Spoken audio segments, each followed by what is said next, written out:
Hi, in today's tutorial, I'm going to show you how to get a Trello API key. So the first thing that you'll need to do is simply go to Trello.com. Make sure you're logged in into an account if you have an account. And if you don't, of course, you'll need to go and create an account. Of course, you can simply, if you're not logged in, you'll find yourself in a page like this.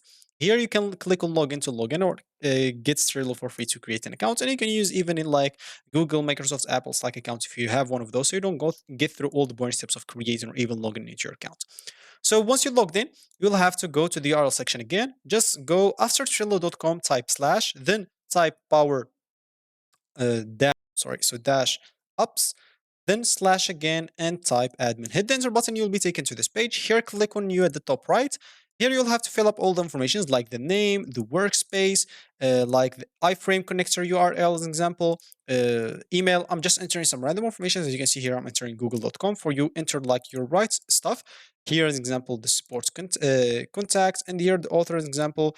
Then click on create. Once it's created, you can go to the left panel and click on API key. Click on generate a new API key, and here you will get your API key. You can copy it, and you can even enter in allowed origins, and here you even get your secret key. Make sure to do not share it with anybody. For me, it's fine if it's shown here because I'm just going to delete this power up right away.